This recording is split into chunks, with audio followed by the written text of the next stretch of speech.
week's episode of Forces Comic News. There is no Mike this week.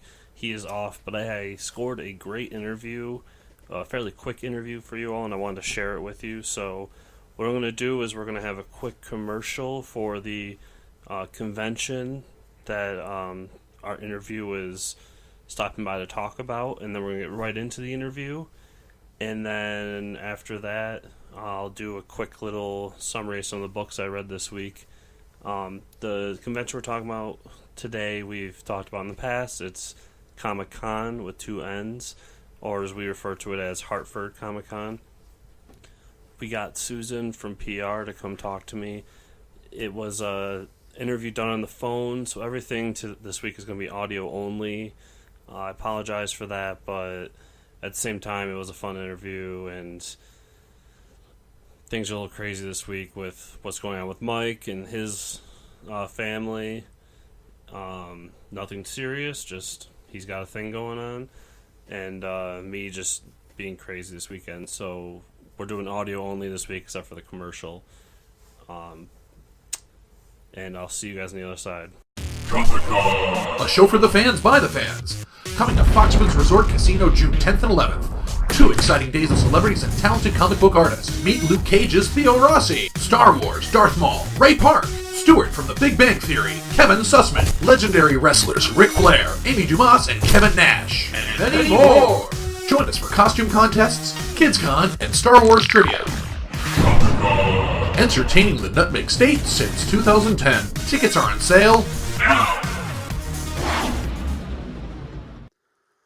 All right, everybody. I'm here with Susan from Hartford Comic-Conn. Say hello, Susan. Hello. How are you doing tonight? I'm good, thank you. How are you? Good. Thanks for being on the show. Oh, my pleasure. Thanks for having me. So you were with the Hartford Comic-Con. You're in charge of PR. Am I correct there? Well, it's not Hartford Comic-Con. It's just called Comic-Con. Comic-Con. Yep, we're at Foxwood, and I am the press relations manager. Okay. Yeah, we always called it Hartford Comic-Con because that's what I know it takes place in Hartford, and that's what Mike and I always called it when we went there. Tell us a little bit about the show. What do you have going on this year? Well, it's our first year at Foxwood. It's a bigger and better floor. We're looking forward to having the new venue being on a resort, offering our attendees so much above and beyond the normal Comic-Con. But aside from that, we have amazing guests this year. We have Theo Rossi from Sons of Anarchy. We have Ray Park and Spencer Wilding from the Star Wars franchise, Darth Maul and Darth Vader, respectively. We have the Big Bang series, Stewart, Kevin Sussman. We've got a couple of folks from Guardians of the Galaxy. We've got wrestlers. I could go on and on. But all of our guests are listed on our website, and we're still adding them daily. We have a couple of folks from The Walking Dead. We've got 6 wrestlers so far. We've got, oh goodness gracious, looks like we've got a reunion of the show V this year. So we have 4 folks from that property that was on a few years ago. Cool. And one of those being Richard Hurd, who is also from the Star Trek universe. So we're really excited about that as well. Yes, Mike and I, Mike being the co-host of the show, couldn't be with us tonight, but we've gone the past few years, and that's been like the highlight of our year. We really enjoy the show. You mentioned a lot of multimedia guests, but you also always have a great slew of comic guests as well. Absolutely. And especially great artists on the floor to talk to and get commissions from or just have a good time with. That's my favorite part of the show, is just going around talking to comic creators. Absolutely, and this year is no exception. Just headlining this year, we have Jim Shooter, we have Neil Adams, we have Jim Steranko, we have Rags Morales. Oh goodness, it's amazing. We have Mark Teixeira. We have Mike Lilly that we just recently added. Joe St. Pierre. Bob Wyachek is coming this year. Cesar Feliciano is coming this year. It's just amazing. We've got some great comic book folks that'll be on board too. Yes, it definitely seems not to diminish past shows, because like I said, I do really like a lot of the guys. We've met a few people from that show that have been on our show, and one that has become a good friend of Mike and mine over the past year. But it does seem like this year that the guests are kind of a step up, and more names that I recognize or that are more widely recognized, like you said, Rags Morales being. So I'm glad to see that show really elevate itself, because you put it on the website, it's a show for fans by fans, and it really does feel that way when you go there. And that's our goal. That is definitely our goal. And I'll tell you, everyone that I work with at Altered Reality Entertainment is a fan. They enjoy the comic part of it. They enjoy the celebrity part of it. They go to conventions themselves. So it's really a labor of love for us, not just a job. Yes, and that's the key part right there, because like I said, it's a fun show. It's always there's always so much to do. Last year we met Travis Holyfield, who's been on the show multiple times. Was a great independent comic creator. It's that show that every year I know I get that text from Mike as soon as you guys put up ticket sales. Like, so we're going this year, right? And we look forward to going again this year. You said it's going to be a new venue, because I know in the past it was, I forget was it the XL Center in Hartford? Yes, this year we're at Foxwoods Resort Casino. We're going to be in their premier ballroom. It's going to be between two floors. For the panels, and then the main show floor will be on the lower level. We have a kids con that'll be in a secluded area on the first floor that will have magicians and face painters and clowns and cosplayers and a whole bunch of stuff for the little kids to engage in over the course of the weekend. We have a costume contest that we're going to be having on Saturday. Kids at 4 o'clock. And adults is at 5. We've got Star Wars trivia. We've got crazy stuff. We've got gaming that's going to be happening. We have a lot of things to be going on. Yes, and that's another part that's you guys don't advertise a ton, but I do notice it here and there, is that there is also a lot of retro gaming stuff there as well, which is something I'm also a huge fan of. Right. I met a few people there who were just some vendors, some other, but they were huge into that scene as well in the area, and those are also cool people to go see.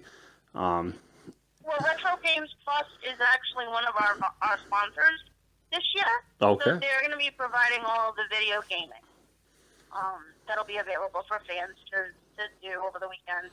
Oh, awesome. So you doing any special gaming events there, like any tournaments, or is it just get-togethers and stuff like that? Not that I've heard yet, but we still have a few weeks before all of our schedules will be announced. And Retro Games Plus, I'm sure we'll be doing tournaments. Let's see if we have anything up here. Yeah, we don't have anything yet, but stay tuned. Usually about 2 weeks before the show starts, we will have our schedule up there. So stay tuned. Okay. And where can people find all that information?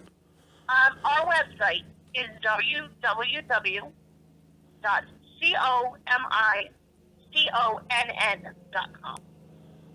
Okay, Con is in Connecticut. Yeah, exactly. Because this show actually started as Connecticut Comic-Con. Started back in 2010. It started by Alternate Universe Comics, which is owned by Eric Yacco. He started it. It was a one-day show, and it built up to 2 days, and then it traveled across the state a little bit, and now it's landed in its home at Foxwoods. Cool. So, you mentioned the new location and, a bigger venue. So you see that being the kind of future of the con moving forward? Absolutely. That's the goal for all of our shows. is to get bigger and better every year. And the crowd demands it, to be honest with you. As each year passes, more and more people come to our shows, and it's kind of the natural course of events that we get bigger and better every year. Yeah, and I have noticed it year from year, get a little bit bigger every year, and not in a bad way. Very much still keeping that core intact. Absolutely. Well, I mean, was there anything else you wanted to mention while you're here today, or do you think we covered just make sure we mention that it's June 10th and 11th at Foxwoods Resort Casino. Yes. And tickets are on sale now. One thing I always like to say when I come on to podcasts and do interviews is that we encourage all of our attendees to buy the tickets in advance. The last thing we want is anybody to be standing in line the day of the show and we sell out. Because once we sell out, we can't let anybody else in. Yes. So you wouldn't want to be in line for an hour to an hour and a half and then not be able to get in. Yes. So check out our website. We've got the cosplay contest rules. We've got our guests.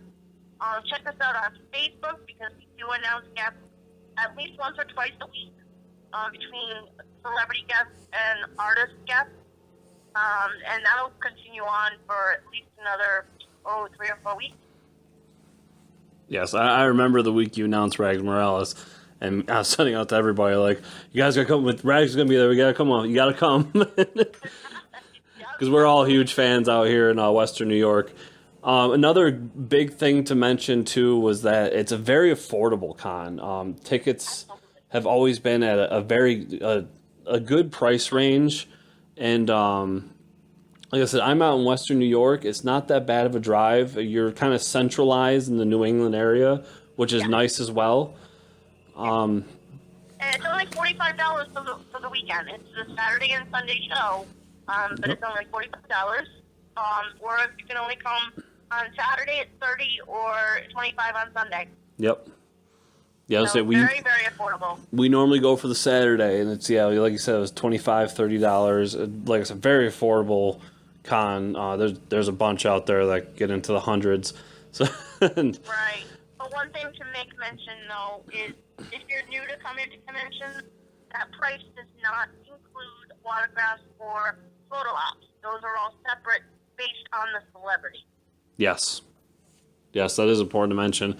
A big thing with any con, any newcomers, is making sure you bring a little bit of extra cash. And my advice is to put that cash in your wallet and then leave the cards to the side because you'll end up spending your entire week's pay. Yeah, absolutely. There's too much cool stuff for one day. And what's really great is that you can prepay for your photo ops. We have that right on our website that you can purchase your photo ops in advance. So you can, if you are someone that doesn't have a whole load of cash like most of us, you can buy 1 or 2 a week or every time you get paid. So it gives you an opportunity to buy them a little bit at a time instead of all at once in this big soccer number. Yes. And advice there as well, if you do decide to do that, make sure you print out your receipts for that, because a lot of times I've actually had an experience in the past where I had it on my phone and it was a whole debacle, not at your con, but it was a whole debacle where they're like, well, we needed a printout, and it's like, oh, well, I saved it on my phone, and Yep, absolutely. So, and then if you're a first-time convention goer, just don't overwhelm yourself. Don't try to see everything and do everything and meet every celebrity. Take it all in stride and just kind of get used to the environment and pick and choose what you want to do. Like I said, our schedule will be coming out a couple weeks before the show, and you'll be able to see what Q&A sessions are going to be out there and what stand panels and workshops will be out there. So you'll be able to check that out and just kind of plan accordingly, but don't overwhelm yourself. Yes, very great advice. Well, thank you so much for being on today. I appreciate you coming on and talking to us. And Thanks for having me. As soon as we get closer, I'm sure we'll talk more about it because Mike and I will be talking about us going there as well. So, Absolutely. But yeah, we look forward to seeing you when the day comes. So, Okay. you have a great afternoon. Thank you. All right, Bye. bye. So thank you again, Susan, for being on the show. We really appreciate it. So just to end off the show, so we have a little bit of conversation outside the interview, I'm going to talk about some of the comics I read this week. So I'm going to start with Rebels, These Free and Independent States, issue 2. We continue with our hero, talking more about building these ships for the U.S. military, Navy, and some political unrest going on in the colonies, which is now the United States. Debates as to whether we should be creating a navy and this and that, and ends with some talk of the abolitionists. Very interesting book. I highly suggest reading it if you're into United States history. We got Darth Maul, issue 3. In this issue, Darth Maul finds himself at the bidding for the young Padawan. Gets caught, has to kind of get his way out of the situation, but then ends up tricking people into buying the Padawan for him, and then kills them and steals them. And then we end it in kind of a cliffhanger thing that I won't spoil. I got Man-Thing number 3, R.L. Stine at Marvel. The more and more I read this, more it reminds me of Alan Moore's Swamp Thing run. Now this is much smaller. It's like a 5-issue series as opposed to Alan Moore's, which was 30 or 40 issues. But we got Man-Thing. He's still trying to find the Old Father, figuring out what's going on there. He ends up fighting zombies and getting into an arena brawl, and just lots of great action and kind of different dimension-y kind of things going on. So if you liked old Swamp Thing from Alan Moore, I highly suggest this book. I'm going to leave that one for last. So we're going to talk about the Mighty Thor. So the war continues on, and it kind of comes to a standstill where Thor is declared the winner of the games. Excuse me. And the Shi'ar gods are not impressed. And they call upon the Phoenix to take care of the situation. And we're kind of left on a cliffhanger as to what the Phoenix is going to do. Now, I wanted to talk about this one first because it does have the Phoenix in it, and that this book takes place much earlier than the next book I'm going to talk about, which is Thanos, issue 6. So, Thanos is out of prison.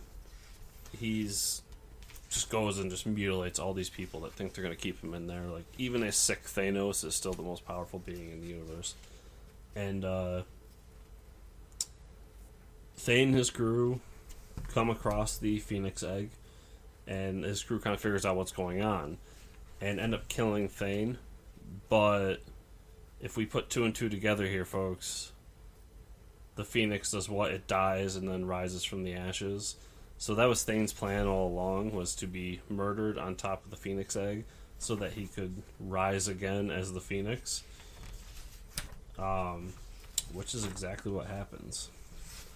And Thanos makes his way out, gets back to his the planet he was on before, with his old was his father or his brother, trying to find a cure for him. Finds out the whole place has been destroyed by Thane.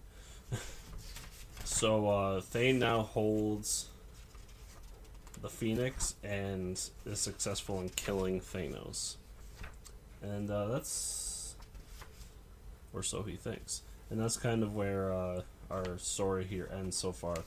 So that's the end of Volume 1. It leaves kind of Thanos kind of on the fringes. He's been defeated. He's thought dead. And we're going to find out what happens to him next. So that was really all the books I had for this week that were a big deal for me. So just make sure to go online and check us out at fortresscomicnews.com, facebook.com/fortresscomicnews. Also got Instagram at fortressnewschris, and then Facebook and Twitter at fortresschris. And listening to this on iTunes or any other podcast service, reviews. I need them. I love them. I appreciate them. And if you are listening to this on YouTube, because I'm sorry, there's no video, it's just audio, please like the video and subscribe to the channel. I'm still trying to get up to that magic number. And I also wanted to say that getting Susan on was kind of the first step of a goal I had for this year, which was to bring in more than just comic writers and artists onto the show. As much as I love talking to guys in the trenches writing and drawing comics, I wanted to bring in more people to talk about conventions. My next big goal is to try to get some more people that do cosplay, because I know that is a big subgenre in our field here, and others. So if you are interested in being on the show, contact us on any of the social media, and we will talk about trying to get you on the show. You don't necessarily have to have a comic coming out. You could just be a cosplayer, or you could be someone that's putting together a small con or something of the sort. But we want to kind of widen the view of the people that come on this show. And if you do have a comic coming out, or you are one of those people, contact me as well. I love talking to you too. I'm not trying to put you down. I'm just trying to expand the show more. So thanks for listening this week, and we'll see you all next week. Hey everybody, thanks for watching this video. Remember to subscribe to our channel. It should be right here. There's a little button. Yeah. Thanks for clicking that. Also remember to like and comment on our video. We love hearing from you, and really appreciate it. Hope to see you next time.